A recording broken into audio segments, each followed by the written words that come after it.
Hi, welcome back. I am Kimile, and you're listening to Heal with Kimile podcast. I work with people to improve their productivity in their life. That's one of my favorite things to do. And I will tell you my theories about people and their power and, having an exceptional experience in life. And my theory is that we are kind of all in a fight for power on this planet. And people steal our power. There's a lot of, energy vampires that steal our power, but there's also people that keep us small and keep us, beneath them. They don't want us to grow. They don't want us to thrive. So people get suppressed in a myriad of different ways on Earth. And what I tend to do is be able to locate where a person is being held down, where they're being suppressed. And they may not even know it. And some of the most close relationships to you are the people that want you to stay right where you are and not grow. So people have a hard time changing. They have a hard time even knowing that, something's holding them underwater and they need to change. And I'll tell you, the people that get suppressed or get targeted the most are the lights, the people that have energy, that are exuberant, that they do have a lot of vibe. They have a high vibe. Or they're beautiful. They're really pretty. They're beautiful. And I'm saying inside and out. They have a beautiful mind. They're talented. They really do have a gift. It's almost like there's an exploitation that starts happening with these kind of people. And, you think of somebody get dropped off in Hollywood off the bus and, oh, I'm an agent. I can save you. I'll make your dreams come true, but you're going to have to do this for me. There's a lot of that goes on. It just exploits people. And no one can give you your dream. Nobody can give you the dream. You've got to get your dream yourself. That's a rare thing to be, quote, discovered. And there's usually a price to pay when somebody's going to do it all for you. But I've seen time and time again, the rock stars in the family, people that are high achievers, the money makers, but they're productive and they're carrying all these other people. People make all this money and they pay everybody else's bills. And they really can't leave that post. They're kind of stuck being the breadwinner, right? Because if they leave, what's going to happen to so-and-so, their mother, their father, their siblings? That's kind of a big deal. But the capable ones can tend to get saddled and burdened. I have a real neat client, one of my favorite people on the planet, amazing guy. And he went through quite an interesting story when he was a teenager. Worked with, on the farm, worked with his father, not a huge family, but dad died all of a sudden. He was 16. And he was helping dad in the family business. And he just knew that, mom didn't work. So what's mom going to do? From 16 years old on, he paid his mother's bills. When I find him, he's in his, 70s. And he's pretty pissed off guy at this point, because he's just sick and tired of just everyone's got their hand out. That's all they want me for is money. Yet that was, what he jumped into at age 16 to save his family. If he wouldn't have stepped in at that moment, they would have lost everything. They would have lost their home. They would have lost everything, literally. So he sacrificed school. He sacrificed himself to make money and pay the family's bills. Other siblings, all of them. And then he gets older, gets married, and he's very accomplished. He's good at what he does, makes damn good money. But it's a physical, it's physical labor, and he's good at it, but it's been taking a toll on his health. But he gets married, and she doesn't really work. And then he's got children, and they keep coming to daddy for money because that's how he says, I love you, right? That's partly his fault because that's what he does is provide for other people. But in this provision for other people, there's a toll on him. That's just the nature of this relationship. He's always giving money to people. He's always paying people's bills because that's what he started out. His first job in life was save mama, make sure mama's okay. But then when I get him at 70, he's he's burned out. I agree. It's time to say, I'm not going to pay my, 30-year-old kid's bills anymore. Okay, that's a good idea. What was amazing about him when I worked with him, and I still work with him off and on, I'm the maintenance girl. He calls me, it's every other month, and I maintain, his mood. He says, you are my secret weapon.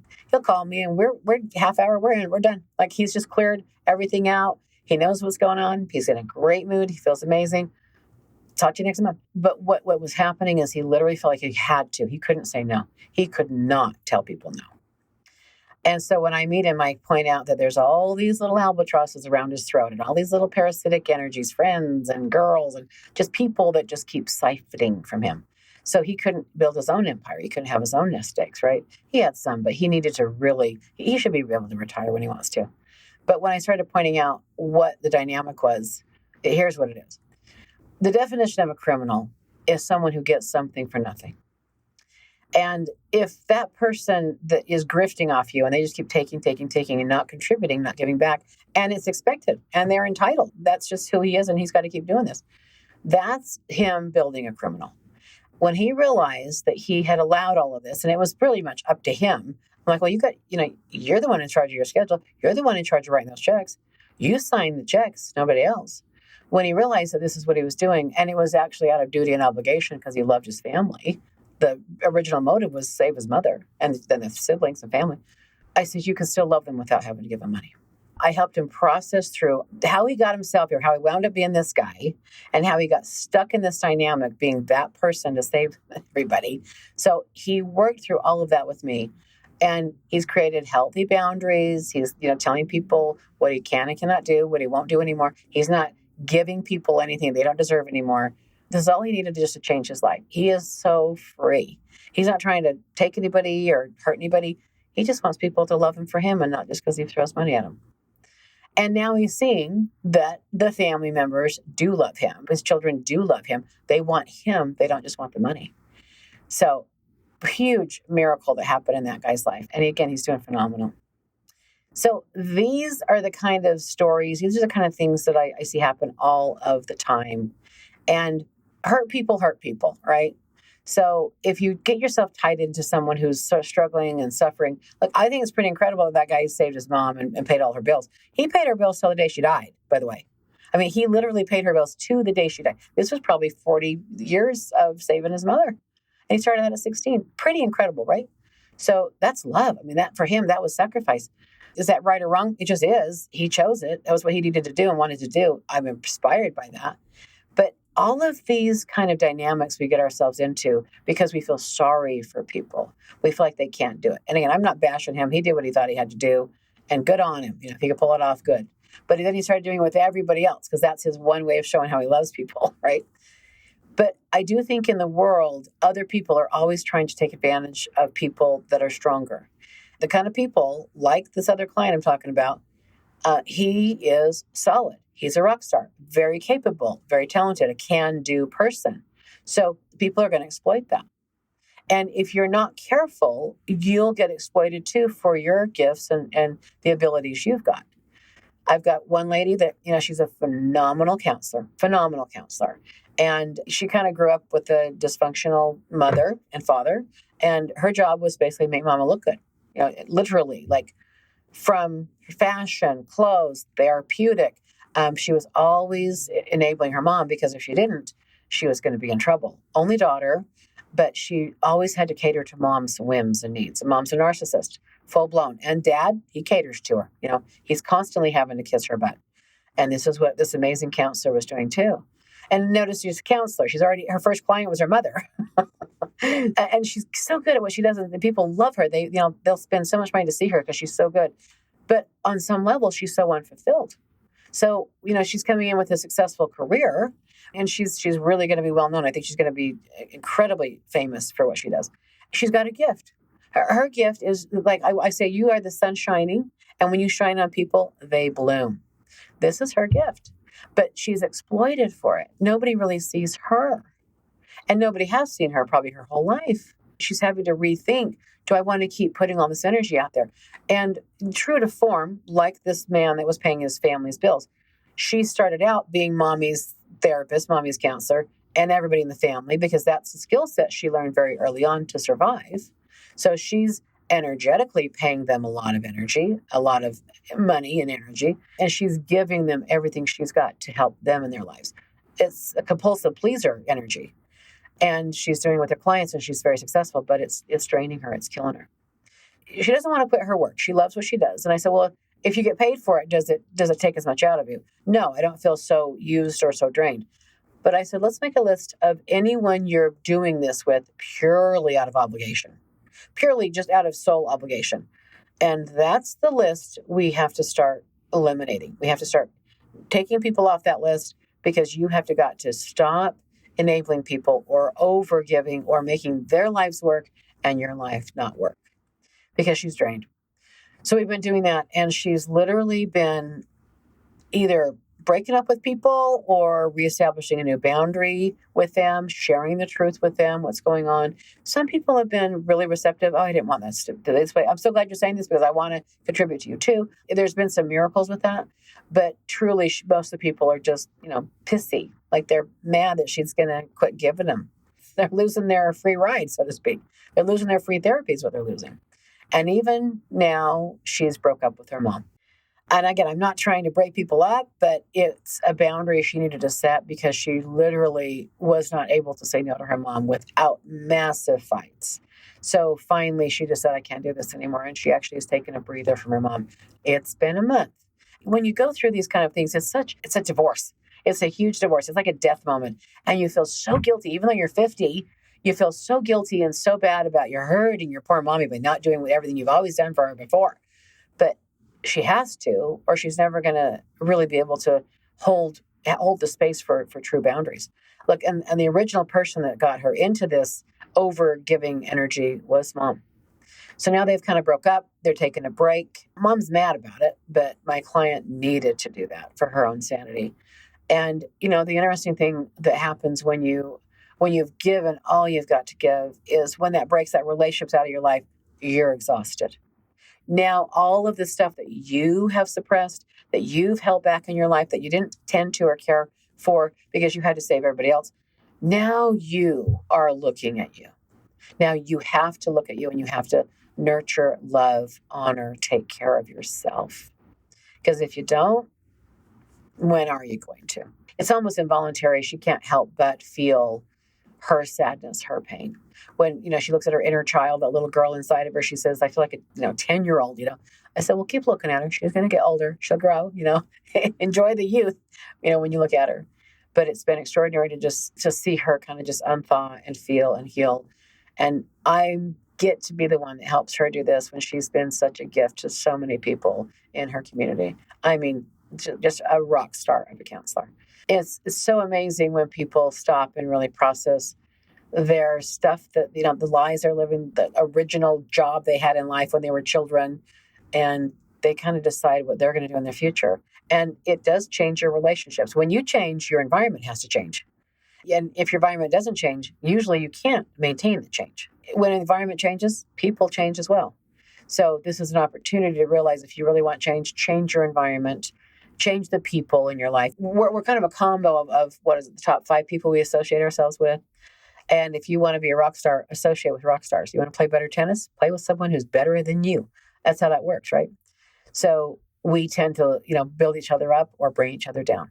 And that is the truth about the biggest issues with people that they have is, are they playing small to accommodate someone else? Or are they playing full out because they are fearless and they know they should? And they're going to honor their gifts and their talents that God gave them. And they're going to play a big game in life because that's who they are. The people that really do rock it, you got to come to terms with not offending or affecting other people. It can't be about anybody. It's got to be about you. And when I take on people, I've worked with a handful of professional athletes and dancers and things like this. And, sometimes they get messed up if they fall or they get injured and their swing's off or they can't get on the bar again. There's something like a shock that they need to work through with me. And I help them go through all of that to kind of get the emotion out of it and really reset themselves in their arena. And sometimes people get injured because they're done with what they're doing. They want to quit. They want to get out of it. They're sick of doing it. So you got to check the person's real motives. Is that what they're really doing? But when people want to really perform at their highest level, there's not an emotion that gets in the way when you clear that up. You have to be 100% fully engaged and committed. And if you have people around you that want you to fail, that are jealous, they're haters, if you've got people around you like that, and they can have influence on you, right? It's going to cause you to fail. It's going to cause a breakdown. So when people come in and I've checked them, okay, they're still committed to their game they're playing. They're still wanting to be a professional athlete or whatever. They don't know what happened. All of a sudden they're on the ground. Something happened.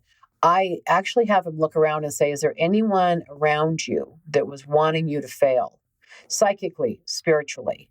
Because again, all this energy is real. Have you ever heard of the cooler? Have you ever heard of a cooler?